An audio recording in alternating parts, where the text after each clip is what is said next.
Hey guys, welcome back to All Things Knives. It's your host Fletcher, and today we are finally doing the review of Böhler K390. There it is for you guys, just so you guys can see what we're reviewing. What we're looking at here is basically the core Seki City collection that initially came out in K390. Delica, Endura, and Indela. Okay. So I carried each one of these and put a good amount of edges on them. This one I think I only did a couple edges on. Actually, no, I might have resharpened one halfway through to go to a lower grit for testing. And so this one technically does have 3 edges on it. Before we really get into it, let's just kind of review K390 and its composition. Right, so K390 is meant to be like an A11 CPM 10V adjacent steel. It does have slightly less vanadium with only 9% versus 10%, but it does have other different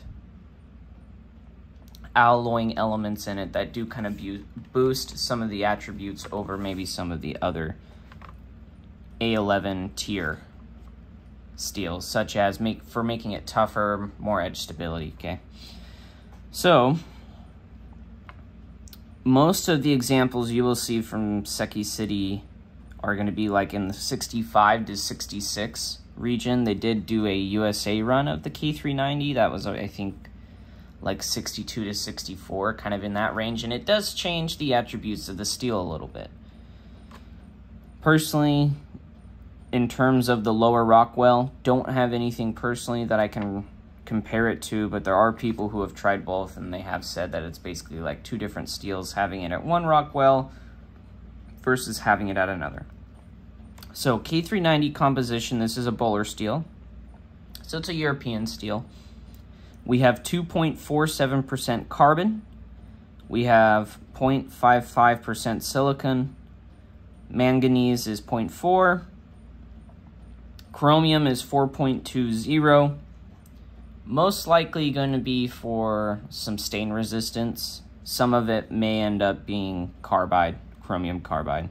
And then we have molybdenum at 3.8%. That's a good amount of molybdenum. Again, another alloying material that can form carbides, but oftentimes they put it in for other attributes such as like heat resistance.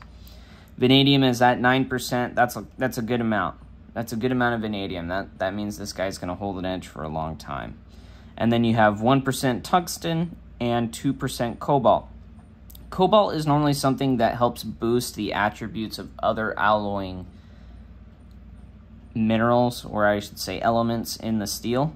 And so it just helps boost those attributes, okay? Now for the K390, this is a rough. It's estimated that it would cut 775 millimeters at 66 HRC, which is less than 10V would at that same Rockwell. But for toughness at that same Rockwell, you are talking toughness similar to XHP or S35VN, which is pretty decent. For most people, that amount of toughness is more than enough. But you're getting probably 2 to 3 times as much cutting time on that same edge. You are sacrificing stainlessness, but it's even just looking at the specs of it performs phenomenally. And even for the stainless attributes, arguably from my experience with K390, stainless, or I should say staining or corrosion, has not really been that huge of a problem. Like, for example, on this guy, you will see that there are some bits where it was darkening and there is some staining, but not really any rust. I mean, that kind of wiped off. That was a spot that was orange and is now black with patina. I'll provide another example because I have used all of these. This one got a regrind, and on the area with the regrind, it is fine, but if you want to look inside the hole there, I don't know if you guys can kind of make that out, but there is some rust on the inside, right? So, but that's after prolonged carry and in the summer months where it's been like 110 plus for a month straight. So this one does have some mark on the inside. You can kind of make out, you see all those beads there. And then on the outside, it does have some staining, but overall, not bad. And I will say, the edge retention that this guy has, that this steel has had, has been phenomenal. Compared to something like my M4 carry, I feel like it carried twice as long. So to break it down into groupings and by section, the cost of these steels, very economical. You can get this very high performing steel for like 140 bucks. Arguably one of the best values on the market. So cost, phenomenal. In terms of how it strops, it does. It strops back very, very well. Whenever I took it to maybe some, even just 1 micron, any burrs it had would remove, and it'd go to about 80% of sharpness, right? So about 80% of what it was, which is still very good, because going to 80% sharpness of what it was, which it does take a really great edge. Off the stones, there is some burring, but K390 is kind of known for causing burrs like that, but the minute you take it to a strop, the burrs disappear. It does rather well, and it takes a very clean, very sharp edge. For example, this one I sharpened to something like 300 grit, and you can hear the toothiness of the edge, and there's not really any burrs on it, but it's at 300, and at 300 grit, see how it's popping arm hairs at 300 grit? Look at that. At 300 grit, you can still get a razor sharp edge, which is phenomenal. And it does the same thing at 1,000 grit. It does the same thing at 4,000 grit. And that leads us into our next section, is basically sharpenability and the type of edges that K390 likes to take. In my opinion, you can polish K390 and you won't see much difference in basically performance. Even with a super polished edge, it goes for a very long time. I believe I mainly ran polished edges on this one, and it performed phenomenally. Very similar to this one, but what I will say is when you drop it down to that 1,000 grit, there's something about the way that edge performs. It does feel like it holds that razor edge just a little longer. I think it has to do something with the way the carbide is exposed. This is a very high carbide steel in terms of percentage, but also in the types of carbide it has. Vanadium likes a very, very toothy edge, right? And so with how much vanadium carbide is in this guy, I feel like it does like those lower grit edges. You can bring it to a high grit and no problem from K390. Absolutely no problem.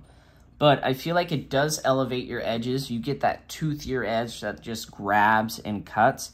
And when the edge breaks down, I feel like the teeth it gets, just like they grab a little more. And in terms of sharpenability, very easy to sharpen. You will get some burrs, but a strop gets rid of them, really no problem. And when I was sharpening, the burr would hop back and forth pretty easily. So you're able to follow that burr, no problem. Really no problem there following the burr. Like I said before, the sharpness, you already saw it. Even at 300 grit,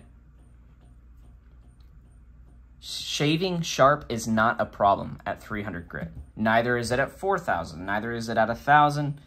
It's just a steel that wants to cut and wants to perform. That is what's so awesome about this steel.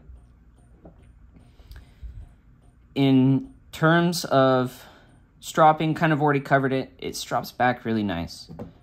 And it does really well. For recommended grits, I would do about 1,000 grit. Heck, you could maybe go in between this 300 and this 1,000 and do a 600. I just don't have a 600 grit stone.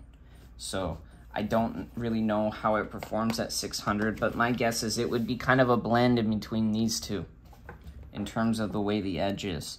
This edge is dead. I did not strop this edge or anything like that.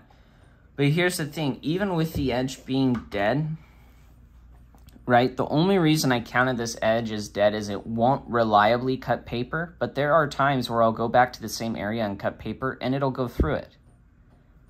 So, even though I'm counting this edge as dead, you could take this knife into the field and still, you know, if you really needed to, probably force your way through some cardboard or saw through some cardboard.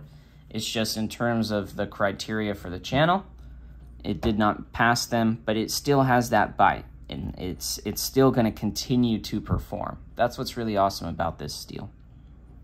So in terms of cost, it's good. In terms of stropping, it's good. In terms of sharpenability and the edges it likes to take, very versatile steel, although I feel like the edges feel better when you go down in grit. Now, in terms of the transition from very sharp to working edge, it's nothing like crew wear where like the edge pauses for a second and then it gets really sharp again. There's something weird about crew wear that it does that.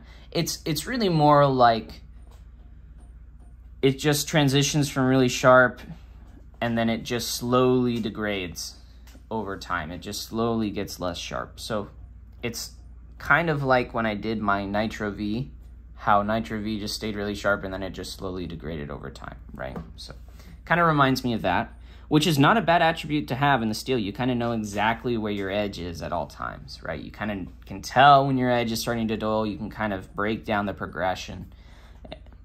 And the working edge on this guy is not a bad working edge. It's not like, for me, when I had working edge on S90V, it was just kind of a very dull working edge, but it was a working edge that could still cut paper. This one, just because it was gradual, it was just a nice toothy working edge that just kind of slowly degraded over time. And so I could kind of tell how sharp my knife was just by the progression, which is very nice to have, right? So just to keep track, stropping, sharpening, cost. Let's get into corrosion resistance a little bit just to kind of touch on it. I did use these in food prep and handling food. Honestly, no problem. I cut citrus with them. Really what caused the most was maybe my hand oils, just because I was opening them up all the time. And that's where you kind of see the rust on these guys, is over by the hand oils.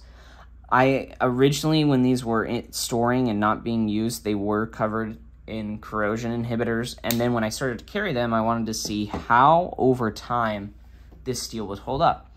Well, turns out over time this steel performs rather well, even in my sweaty pockets, right? When I'm sweating in July, it held up just fine. And just for those who are curious, I think Phoenix is at like 40 days over 110 right now. So just keep that in mind. It's very hot here, but it is very dry. Little caveat is, in that time, because it's our monsoon season, while I was carrying this, there are times where the humidity wasn't super high, but at 110 it was kind of miserable because it's like 15 to 20 to 30% humidity. And the building in which I work in, we do have a thermometer, is normally around 70 to 80 degrees, but right now, for some reason, it's been at like 40% humidity. So it has been actually somewhat a moisture-rich environment, but it's still not really developed a whole lot of rust. You know, some staining, mainly from my finger oils. So actually pleasantly surprised. And if I had to guess, any chromium in that composition I pointed out earlier would be going into free chromium in solution, maybe some carbide, just by how this is holding up. I'm sure the cobalt and the molybdenum certainly don't hurt with corrosion resistance. So now, in terms of the toughness of this steel, I don't think I had any chipping on the edge whatsoever. Very stable steel, very stroppable steel, which tends to point to edge stability, which then tends to point to toughness, right? For most of the tasks I was doing, you know, cardboard, packaging, it performed phenomenally. It because of the teeth in the edge, it cut through plastic packaging like a dream, like hard clamshell packaging. It took all materials very well. When it did start to dull a little bit more, I did kind of have to saw, but that's where the teeth kind of go in very nice. And the reason I'm kind of touching on the edge deformation is it does play a role in toughness. This is a 66 HRC steel, or at least in that ballpark, 65 to 66. This is a steel that will perform rather well at that Rockwell. Now, it's not something you could baton with, but anything that you feel comfortable doing with S35VN, XHP, arguably S30V, this is going to do very well. Any of those normal EDC tasks, if you've gone through most of your knife life with just, you know, like a simple powdered steel, say something like S30V, and you're satisfied with the toughness on that, if you want to increase your edge retention without a sacrifice to toughness at around that same range, this is a phenomenal steel. If you want a steel that is going to just keep on going, and will be tough, K390 is an excellent candidate, even at high Rockwell. So you'll get the edge retention, you'll get the toughness. It's going to sharpen well, it's going to strop well. Its only downfall is maybe corrosion, and even then, I feel like it has corrosion levels maybe similar to that of in between M4 and Crewwear. I would say that that's where the corrosion level lies, which Crewwear is very similar to D2, so it will be less corrosion resistant than D2, but maybe not as corrosion prone as something as M4. I feel like it kind of lies in between there, which is still good, maybe in the same ballpark as something as like Rex 45, because I do feel like it has more corrosion resistance than your standard M4. Now, in terms of edge retention, we kind of did break down how the edge degraded, but in terms of edge retention, I carried I think a single edge on here for maybe a month or so, and using it every day. Very good. You know, I would use it to break down cardboard boxes when I got home. I would use them to break down cardboard boxes at work. It just did not want to quit. Heck, even the back portion of this blade is still pretty sharp compared to the front. You know, it's one of those steels where if I had to estimate the cutting length, I would guess twice of M4. I think it cuts twice as long as M4. So if you really like M4, it just felt like it held for twice as long over something like M4. And I will say it felt like it held an edge way longer than S90V, just because that razor sharp edge held for longer. It just held for that much longer. I am very, I should say, surprised, but also not surprised at how long it held its edge, you know, just because of everything I've heard about how this steel holds its edge. And I was kind of wanting to carry it because I was going to be prepared to call BS on it, but it wasn't. I'm very happy with the product. I think Spyderco did a phenomenal job with the heat treat. I think it's a steel we should see on more stuff. You know, people hype up Maximate, but I think K390 on the Golden line over Maximate might be a better option. It's just a more usable, high wear resistant steel. I really feel like it is an underutilized steel in production knives. And if you have the opportunity to get this steel and use it, I highly recommend it. This is a recommended steel. If any one of my loved ones were to ask me, hey, I want a steel that will hold an edge for a very long time, that I will not have to sharpen and not really have to worry about, and if they have some experience with carbon steels and taking care of them, K390, holy cow, K390 is going to be a god tier steel. Like, say, you know, like A tier, I would easily throw K390 into A tier. It probably worked its way into my top 5. It is a reliable steel, sharpens well, has a good bite, good feel to it. Its toughness is reasonable, if not better than average, and I'm very, very happy with it. For all those guys rocking, you know, an Endura and VG10, and you have, you know, you're maybe having to sharpen it a lot, upgrade to the K390. Spend the $40 more, get yourself a K390 one. You are going to be pleasantly surprised. Heck, you might even fall in love. I cannot recommend this steel enough. I mean, the reason this carry took so long is just because K390 is an upper echelon steel when it comes to edge retention. It is a phenomenal steel. And it does well in regrinds. Even with a regrind on this one, I did not have any problems with toughness. So, it's a good candidate for regrinds. On standard thickness, it just performed really well. It's a good option for any one of these designs. You know, thinner geometries, it can handle it. Harder use knife, you know, maybe still pretty slicey, handles it in spades. And I did not see a regrind affect the edge retention of this whatsoever. If anything, it helped it, because it felt like it just stayed sharper for longer. And it can take those really nice, toothy, gritty edges that just bite into whatever you're cutting, right? So it's a steel that you can polish. It's a steel that you can leave at a lower grit, and it just does well. It sharpens well, performs well. All around, superstar of a steel.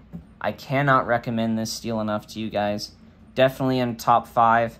Probably a steel that'll dethrone M4 in terms of being in my top 5. Really like it. Definitely, if you see a model you like and it's in K390, snatch it up.